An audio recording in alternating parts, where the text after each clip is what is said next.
Another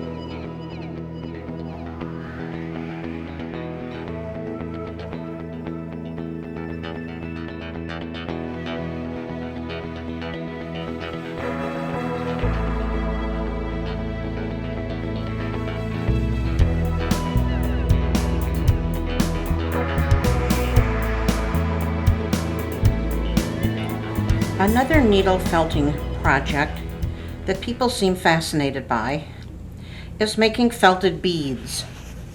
And here's a small bracelet I have made and have added to a commercial little bracelet. I've added the beads to it with some other commercial beads I've added in here. And they're all needle felted. And in this case, I've done some sort of an oval shape and one that was sort of a heart shape. So in this demonstration, I'd like to show you how to do these using our Pack-A-Fill products again. And it's very quick and easy to do. I start out by using either a piece of the Pack-A-Fill or a piece of the Pack-A-Fill Brights. And I cut a little piece, about this long. It depends on how big you want the bead to be. So it would be, for this one, about this size, probably about 1/2 or 3/4 of an inch wide. And a strip maybe, 3 inches long or so, something like that. And it could be a piece of the colored, which is fine as well. This will not be the color of the bead. This is the base of the beads. So if you have color, then we're also going to take Roving, and that will be, of course, the color of your bead. So I've got a couple of different colors here I'm going to work with. You'll also need your felting stick and your felting needle and your work surface.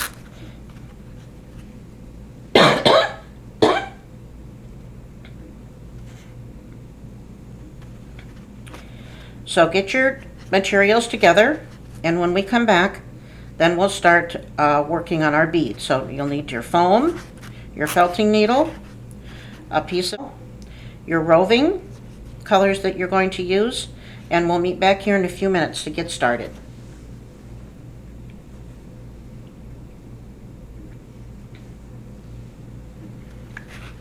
Our first step in constructing the bead is to lay the piece of batting down on your work surface and put the felting stick over the top.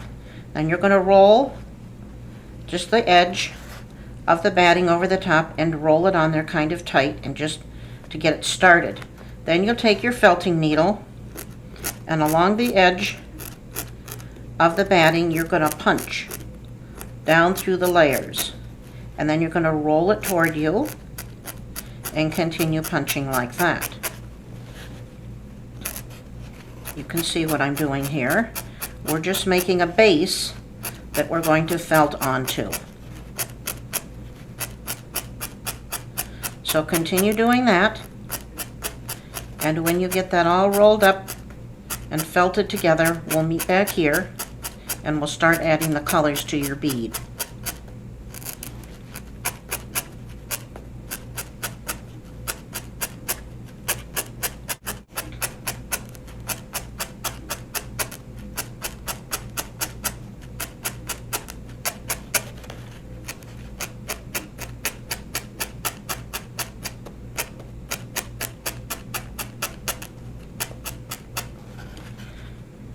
Okay, now we're back again, and hopefully your project is looking about like this. You need to be careful, so that you don't punch too hard and break your needle. Sometimes I've had people that kind of slip and they don't hit along the side, they hit right onto the stick and have their needle break on them. Hopefully you haven't had that issue with yours. Okay, now that's going to be the base that we're going to work over. Now we're going to take some of the Roving, and you just grab a hold of the end here and just pull off little puffs like so. And then we're going to take this and wrap it around the base, and just wrap it around like that, and just kind of twist it a little bit in your fingers. And as you can see, it's already starting to hold on there a little bit. Now this project isn't a fast project, I'll say. It takes a little bit of doing. It's not hard by any means, but it takes a while. And it makes a really a nice project if you need to have something you want to take with you. You're going to be someplace you're going to have to wait for a while, and it's a nice portable project. And so you can just put it in a little box and take it with you and work on it a little bit time. It's nice handwork.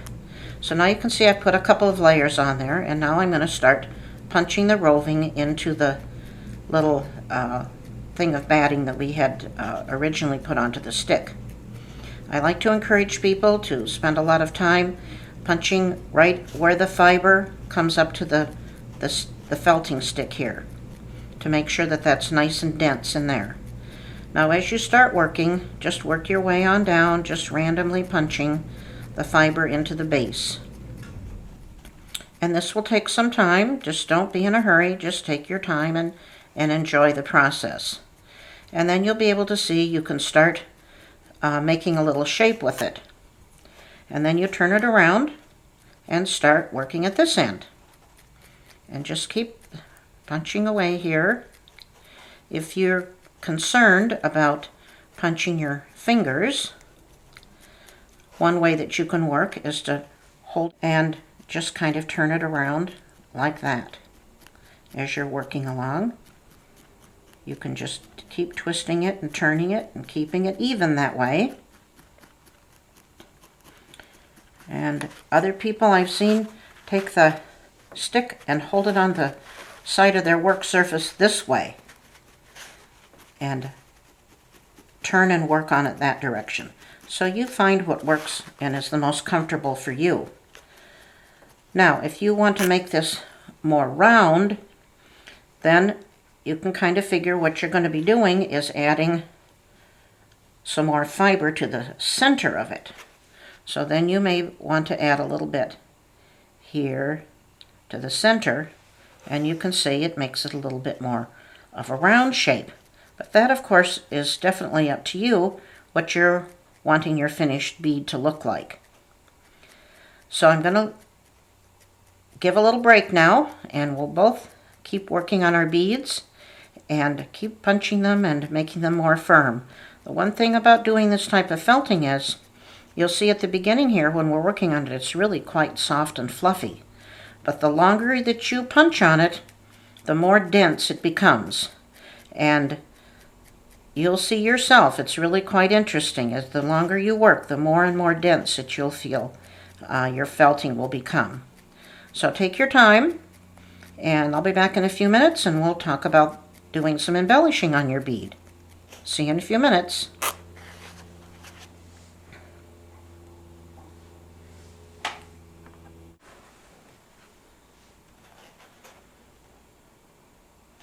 I've been working on my bead now for several minutes, as I hope you have been working on yours as well. And you can see how mine has come along, and it's certainly getting much more dense than still work on it a little bit more if I wanted to, depending on the feel I want of it.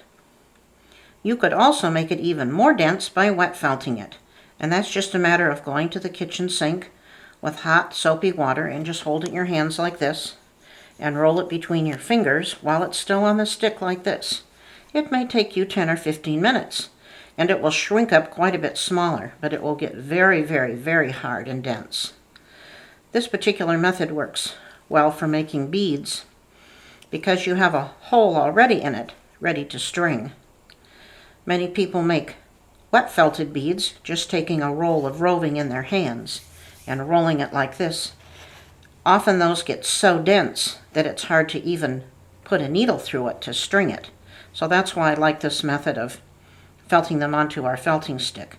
Now if you'd like to embellish it a little bit, you can see how I did with the red beads here with the different colors added to it. It's just a matter of pulling off possibly a different color of roving, and you can just pull off, it just doesn't take very much, little thin strips, and start punching it into your bead. And pretty much wherever you put it looks fun, and you can kind of twist and turn it around here. You could make a band down the center or on the sides. I kind of like the swirly look myself, so I just kind of work on it like that. Maybe pull it off here to finish it off, and just continue adding embellishments as you want. Interesting to try is if you have some yarns at home or in your craft stash, you can also add yarn to it. I have some little pieces here. That's a wool yarn that I've had in my stash, and I particularly like working with it. It's kind of, you could add something like that, and it's the same process. Just lay it on there and start punching it in. And it really helps if it's a wool yarn, because then it will, or an alpaca yarn, one that's made of animal fibers, because then it will certainly felt much more easily. So that's another material that you can use.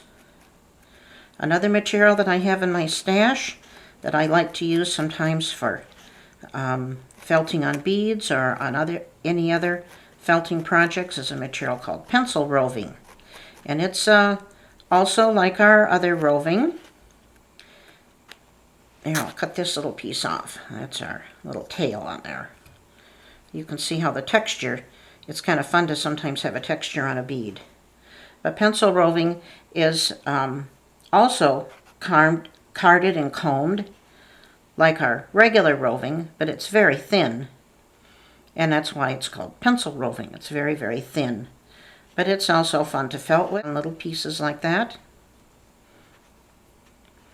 And this one happens to be 100% wool, and you just pull off little tufts like that. And this bead is getting to have a very unusual look to it, but it's really just an example to show you some of the materials that started. Your mind will just be spinning of the different kinds of things you can do. Now, in order to string the bead, after you have that all done and nicely felted and firm, maybe, then there's all different ways that you can do to string them, which is not too complicated. You could just, or you could, get a bracelet like this and add it that way, and add other beads if you wanted to. But another thing you could try is that a friend of mine made this necklace. And if you look closely, made on paper clips. And all strung together and made a cute little necklace. She's even sewed beads. So you can just take your felting stick out and take a paper clip, and it will slide right through that hole.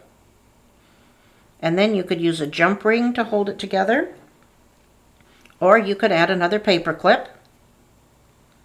Just slide it on here, and cute necklace or little bracelet here. I'm learning how to do our little felted beads. Enjoy the process and enjoy the project. Happy felting!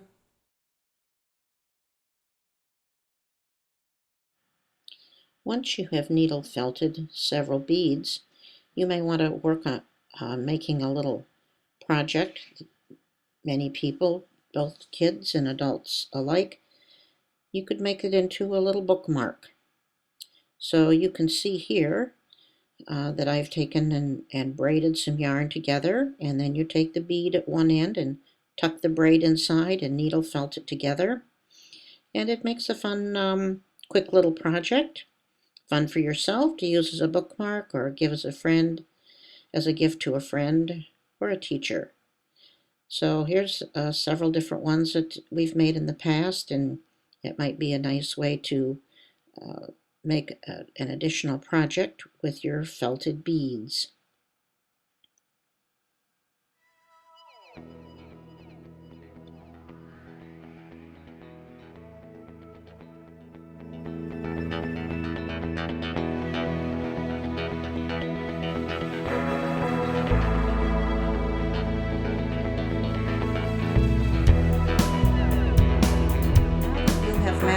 Technique of needle felting beads onto our little felting sticks. You can see a few others that I've been working on here. Here's one I haven't decorated yet. I don't know, I've got myself used to making these big beads, which I like. And here's another one that I've added some yarn to that sort of looks like a braid. And here's another one I'm working on, not finished yet. I added, it's going to look like a little flower petals here. It's not finished yet, but I thought I'd just share with you some of the ones I've been working on. Now, to expand the idea of the beads, I thought I would show you a couple of more projects that are done the same way, but just with something on the inside. This one uses, the felting stick, and so it just has this small diameter, so of course you can use it for a bead.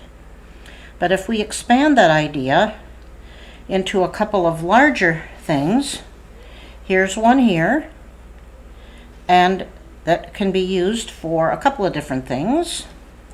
A lot of people like to use them for a napkin ring, something like that. Or I often use it for, I call it a scarf ring.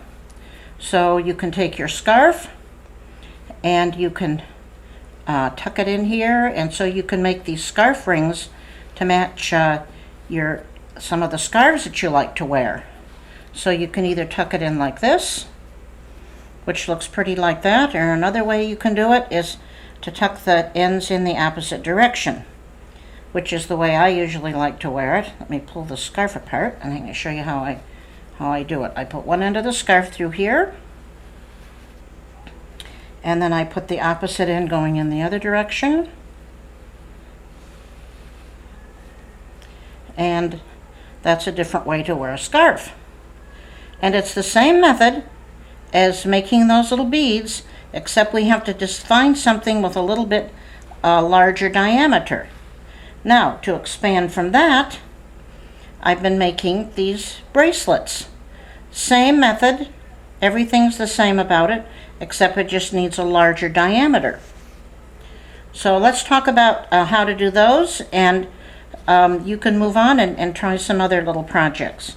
Now, my scarf ring or napkin ring, the perfect thing to use is a prescription bottle. Most everybody has something like that around, or can find something like that pretty easily. And you can see how the scarf ring, I built it right around there, just like I built the bead around the stick. And as far as the bracelet, what you need to do with that is to get yourself a tape measure, because everybody has a different size of wrist. So you just take the tape measure and measure around the widest part of your wrist, because this just slips over your wrist, and take that measurement, and then you go around the house and you try to find what will work. Even a soda can will work. What I found was this jar that's emptied from using salad dressing, and for me that was the perfect size, and so that's what I've been using. And you can see how the bracelet just was built and fits right around this. So use the same techniques that you used for the bead. So I'll do it real quickly here again with the scarf ring, and it's done the same way with your bracelet. And of course you can adjust the size. You could make them narrower or wider. These projects make nice gifts to give to people, for a teacher or a friend or something like that. So it's just a matter of cutting the piece of the alpaca wool quilt batting, alpaca fill. Cut it as wide as you want the project to be, and wrap it around at least a couple of times. 2 times would be plenty. And then take your felting needle, and carefully, you're going to have to hold it a little bit on an angle like this, and just needle felt it into itself. This is just to hold it down. So you're just going to poke it like this. Whoop, I already poked myself here. And just work on it here a little bit until you get the free end, so it holds down like that. Then, just as you did with the bead, take some of your roving and pull it out in little thin pieces like that, and just lay it in layers over the top of that. And again, you're going to have to hold your needle, not so much like I always talk to people when they're working on the phone, to hold their needle up straight. On this project, you won't be able to do that. You're just going to hold it at an angle, a bit like this. You'll feel how it pokes into the backing there. This project takes a little while to do, just like you found the beads take a little while to do. But it's a nice project. It's a small project. If you need to travel someplace, or you know that you're going to be someplace waiting. I recently had a friend that had a family member in the hospital, and it was a good project to take along for that. She could sit quietly and work on this little small hand project. So this is what you're going to do, just like with the beads. You're going to add on more. Just keep wrapping it around and around and around, and getting all the layers and getting it covered up. Now I'm going to put the finished one on here to show you the last couple of things as you're finishing it up. Make certain that you do a lot of punching around the edges here. So you're going to punch, make sure you have a nice, firm, dense finish, felted finish along the edge here. And work up all the way around the edge here so it gets nice and dense. Another thing I often do when it's finished is I take it off, and you can maybe see inside there how it looks. I'll take it and I'll lay it on a foam piece, and I'll work along the inside here and make it a little more smooth and a little more dense. And you can work all around on the inside that direction. And then of course the decoration is certainly up to you. You can use pieces of yarn or other pieces of roving. You could sew on buttons or beads. The embellishment of it is just unlimited. So same kind of thing with the bracelet. It's done exactly the same way, except in a larger form. And the same thing here. You need to work extra long around the edge here so that it gets nice and dense. I think they're great, a lot of fun to do, and you could decorate them to match up any parts of your wardrobe or for different holidays. So I hope you have fun with adding a couple of additional projects to this part of our tutorial. Happy felting!